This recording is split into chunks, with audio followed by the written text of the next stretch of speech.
السلام عليكم ورحمة الله وبركاته. ازيكم احبابي؟ يا رب تكونوا بخير وبصحة وسعادة. هنعمل مع بعض النهاردة حاجة حلوة قوي. هنعمل مع بعض الجلاش الحلو. هنعمله بطريقة سهلة وبسيطة وبشكل مختلف، وحاجة كده جميلة تشرفك قدام ضيوفك. عارفين خلاص رمضان قرب، وده هيكون من الحلويات الشرقية اللي بنعملها في رمضان. فطريقته سهلة وبسيطة جدا، وكمان محشي بالقشطة. نعملها في البيت برضو بطريقة بسيطة جدا، نعمله بطريقة حلوة جدا جدا. مقاديره سهلة وبسيطة ومش معقدة خالص، زي ما انا معوداكم دايما اجيب لكم كل حاجة بسيطة. ما تنسيش بقى تحطي لايك للفيديو. لو اول مرة بتشوفيني اشتركي في القناة وفعلي زر الجرس عشان يوصلك اشعار بكل فيديوهاتي الجديدة. هنا انا طلعت الجلاش زي ما انتم شايفين، او البقلاوة. زي طبعا ما كل بلد بتسميه، في ناس بتقول جلاش وفي ناس بتقول بقلاوة. ايا كان اسمه، المهم ان احنا هنحصل على وصفة جميلة جدا مقرمشة كده وبتدوب في البق. تعالوا بقى نسمي الله ونصلي على الرسول عليه افضل الصلاة والسلام، ونشوف هنعمل الوصفة بتاعتنا الجميلة دي ازاي. اول حاجة بقى معايا كده نص لتر من الحليب او كيلو من اللبن، عليه معلقة من السكر طبعا، لان القشطة بتاعتنا مش هينفع تكون مسكرة، فاحنا هنطعمها بس كده بمعلقة من السكر.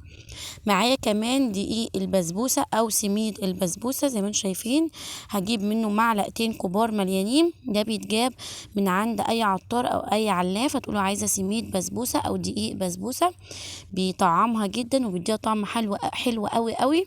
وده كمان الاضافة الجديدة معانا لعمل القشطة او المهلبية او القشطة الكدابة.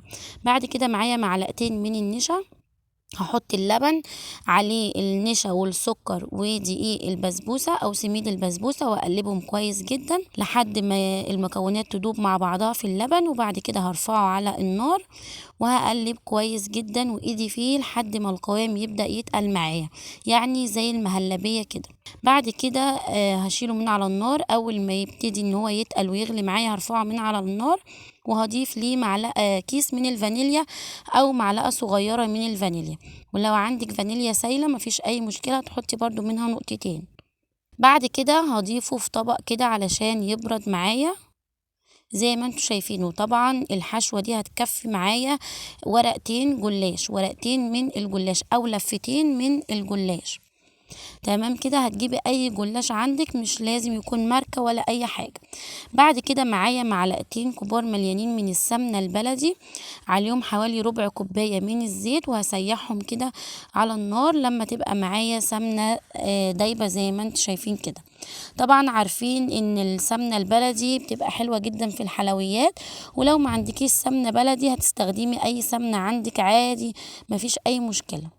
يعني اي سمنة عندك هتنفع، ولو زبدة برضو هتكون طعمها حلو قوي. بعد كده بقى عندي ورقة الجلاش، بجيب ورقتين ورقتين. طبعا لو عايزة تعملي الحجم اصغر هتجيبي ورقة واحدة، لكن الحجم اللي انا هعمله ده هتاخدي ورقتين.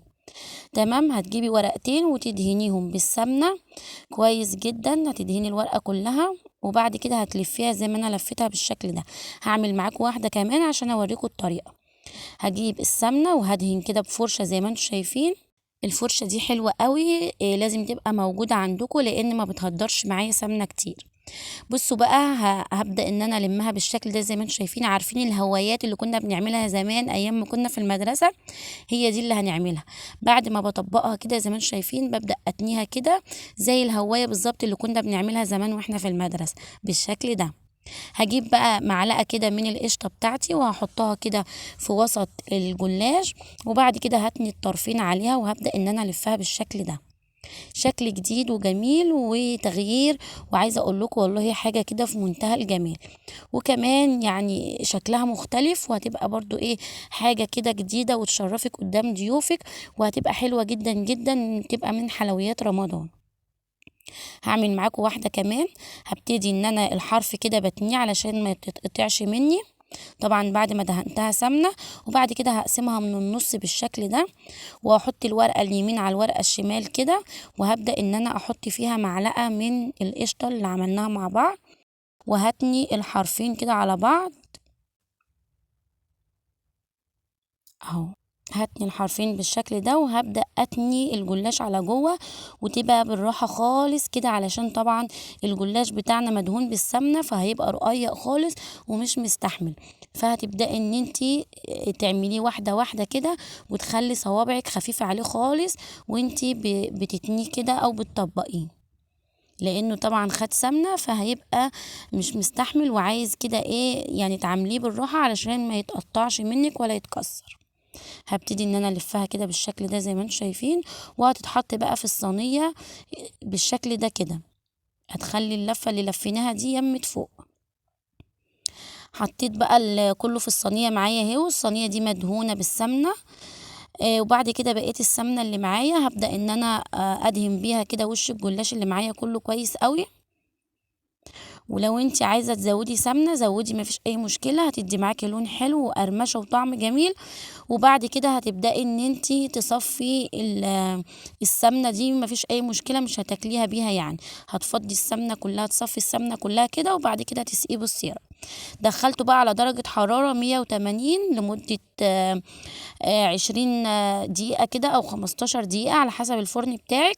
طبعا كل شوية هتبصي عليه، وأول ما ياخد اللون الذهبي الجميل ده من فوق ومن تحت هتخرجيه على طول، وهسقيه بسيرب بارد. يعني أول ما هيخرج معايا الجلاش هيكون سخن والسيرب هيكون بارد. السيرب اللي انا عملته ده عبارة عن كوبايتين من السكر وكوبايتين من المية، وبعد ما يغلوا 10 دقايق هبدأ هدي عليهم النار يغلوا كمان 10 دقايق، وهرفعه من على النار وهضيف له كيس فانيليا، وطبعا عصرة ليمونة أول ما يبتدي في الغليان، وهسيبه لما يبرد تماما. وخطوة مهمة جدا عشان لو الجلاش معاكي بارد مش هيشرب. أول ما الجلاش يخرج من الفرن هتسقيه بالسيرب أو بالشربات وهو بارد. زي ما انتم شايفين لونه من تحت جميل جدا ومقرمش من بره، ومن جوه فليكي كده ودايب وفي منتهى الجمال. شايفين الحشوة من جوه عاملة ازاي؟ بجد طعمه جميل جدا، عامل زي البغاشة ودايب دوب زي ما انتم شايفين بالشكل ده. بجد طعمه حلو جدا، جربوا الطريقة. ودي السميد اللي حطيناه مديله طعم حلو جدا جدا. هبدأ بقى ان انا ازينه كده بشوية من جوز الهند. طبعا تقدري تسيبيه كده زي ما هو وتزيني بأي حاجة موجودة عندك. ممكن شوية سوداني مجروش او اي مكسرات، ممكن شوكولاتة، ممكن جوز الهند زي ما انا حطيت كده. تقدري تزيني بأي حاجة تديله شكل بس مش اكتر. وممكن كمان تحطي مع الحشوة مع القشطة اللي حطيناها شوية مكسرات او شوية جوز الهند او شوية زبيب زي ما تحبي، بس انا بفضل القشطة كده هتكون طعمها حلو جدا. ولو حابة تزودي اضافة هيبقى سوداني مجروش، هيديها برضو طعم حلو وقرمشة حلوة جدا. ده كان الفيديو بتاعنا النهاردة. ما تنسونيش بقى حبايبي في اللايك، واقول لكم مع السلامة.